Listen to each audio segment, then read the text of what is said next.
Ah, Yae Miko. Um, yeah, I just wanted to talk about how good she would be. Her kit's basically been released. Honestly, looking at her beforehand, she does not look that great. I want to say right now, she's definitely a skip. If you want to save money or you're not a whale, you're summoning for characters that are good.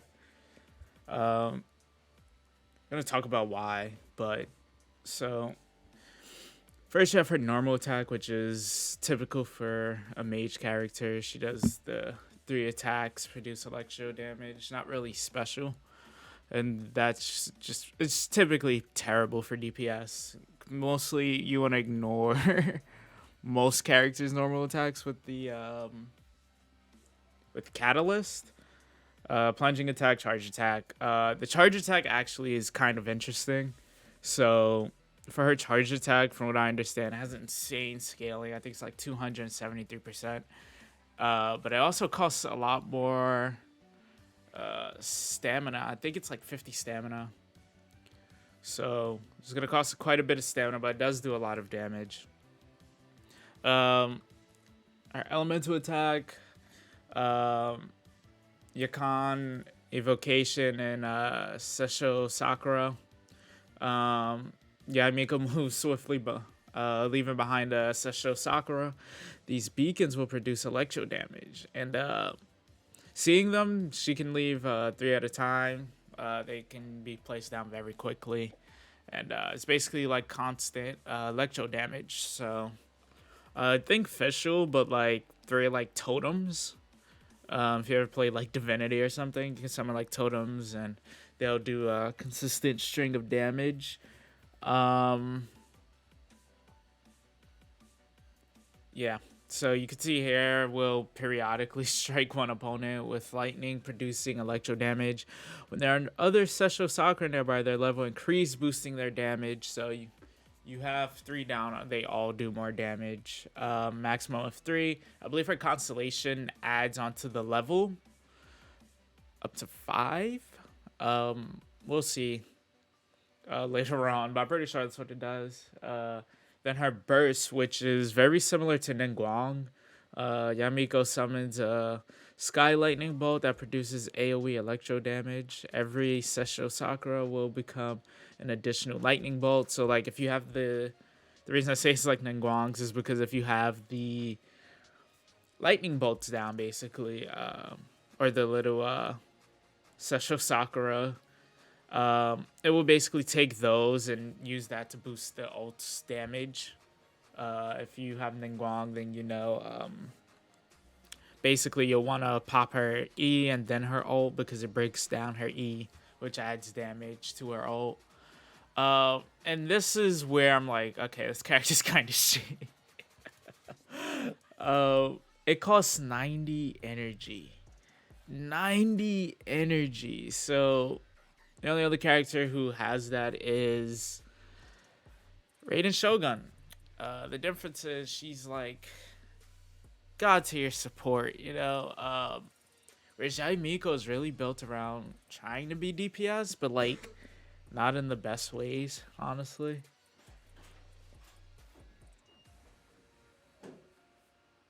She she yeah, it's just not great. 90 energy cost, it leaves her only able to really be on electro teams.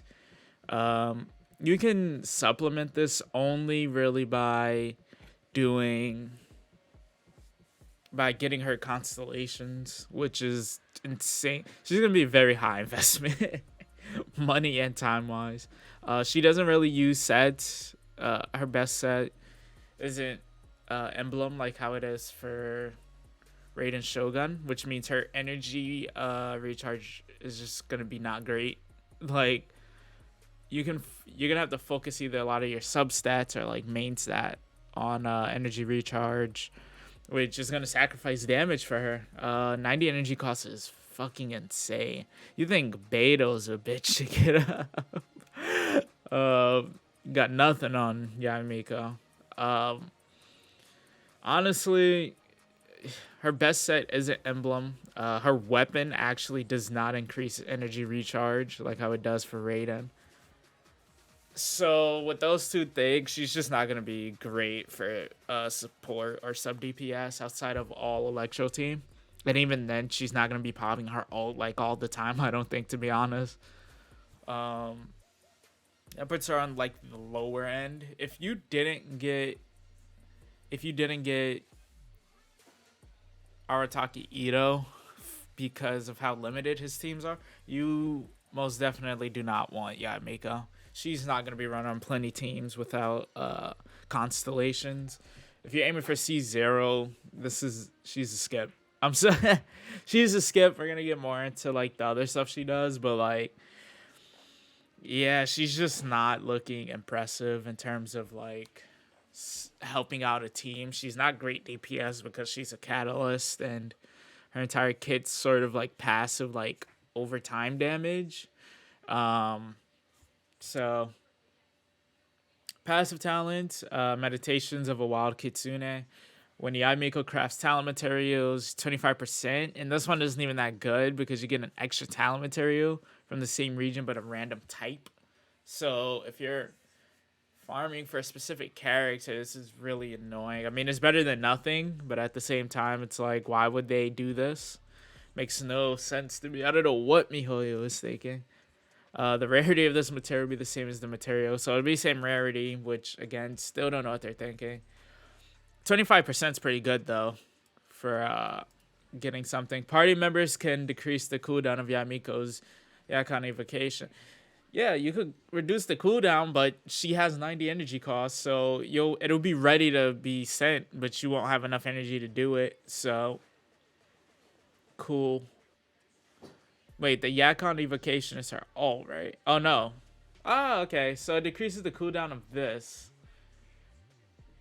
Okay. I get you. It wasn't a long cooldown to begin with. I feel like that's a really weird choice, but I mean, sure, you can spam her E. And then you have Enlightened Blessing. I think that's supposed to be 70? Because at 70, you get the third increase. Every point of elemental mastery Yae Miko possesses will increase sexual soccer damage by 0.12%. So she stacks off of EM, like Kazuha or like any animal character. EM. And this actually is not great. EM increases damage with like reactions, from what I understand, right? So she's a character that only really works on mono electro teams. So like, sure, stacks of EM, but you're not getting like the extra like damage for like reactions really as often. Maybe I guess you could run like, I don't fucking know, Bennett or, you know, Electro honestly still isn't the best element. Electro really isn't the best element for fucking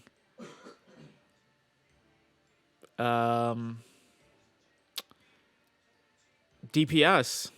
It's really a support element, like super conduct, and then you have overcharge, which is terrible, especially if the enemy can be moved by it, because then they just freaking fly away and you can't keep hitting them.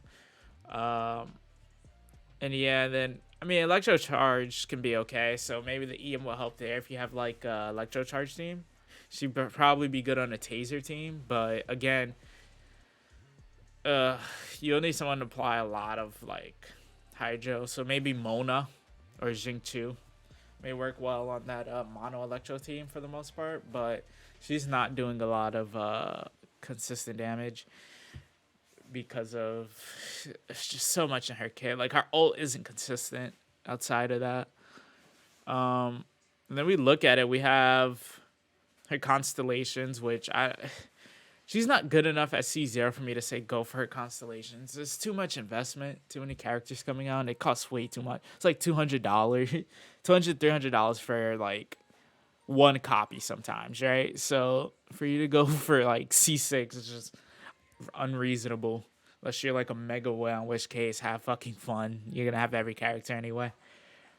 C1 Chronicles of the Kitsune cohort. Each time Great Secret Art activate, a Sky Thunderbolt. Yae Miko will restore 8 elemental energy. Yeah, she gets a bunch of elemental energy, so you need C1 if you want to run her basically anywhere else outside of Mono Electro, in which case I still don't know how much this will help. Again, her best slot, like her best in slot artifact set, her best in slot weapon don't increase energy at all, so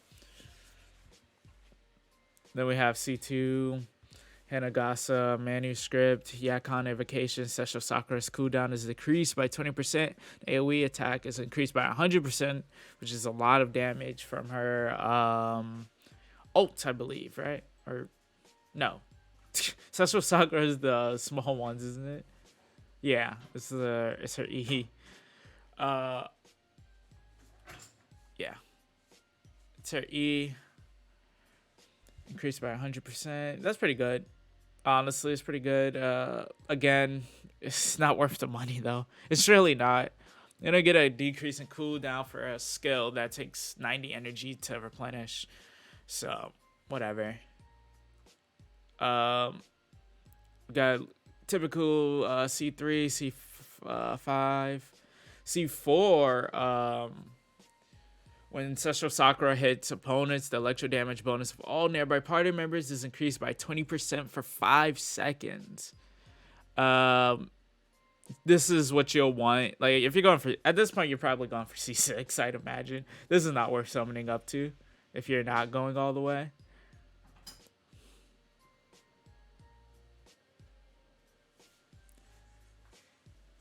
This is not worth summoning up to if you're not going for C6, honestly.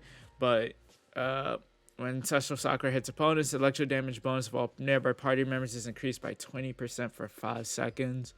Mono Electro teams is her bread and butter, so yeah.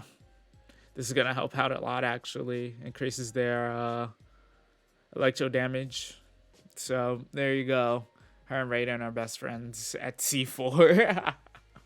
Or just generally. Raiden's mostly supporting Yae Miko, though, to be honest, than the other way around. Sesho Sakura started at level 2 and created max level to 4. Their attacks ignore 60% of the opponent's defense. This makes your Sesho Sakura's like insanely powerful. Like, this would really make her DP, her damage per second, pretty good. I don't think her at C6 though is really gonna match like C1 Hu Tao or C1 Ganyu. Like, she's definitely a hard skip. Looking at this, honestly, I'm disappointed. Like, they could have done so much more with her, but I feel like they really shit the bed with this one. She's looking very average. Honestly, if you're going for her, it's most likely for her design. In which case, I'm not a fan of her outfit at all, to be honest. It's like a typical shrine maiden. I'm not into the shrine maiden thing. Okay. I'm not into the shrine maiden thing. So, I mean, we all love her attitude, though. She's really cool as a character. It's just her kit is not the best. If you're going for meta, just skip. We have to see what she comes out, of course. But, like, right now, Ganyu is out.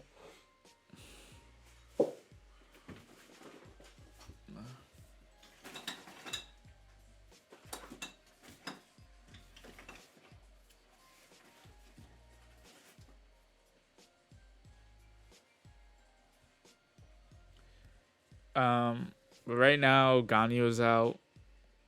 You have Zhongli. They're both still like very heavily meta relevant. Please go for Ganyu if you don't have her. Or just go for a constellation, honestly. If you, I don't know if a constellation of Ganyu is worth a Yae Miko, but at the same time, it's like she's just not very flexible in her teams or kid, and it's kind of like just yeah, but that's about it. Thanks. That's about all I have for her. I'm trying to think. There's one more thing about her. Oh yeah, she does have jump canceling. So if you try hard, I mean, you could do her charge attack like what, twice or three times, and then swap out. Yeah, this is this is about it. Definitely disappointing.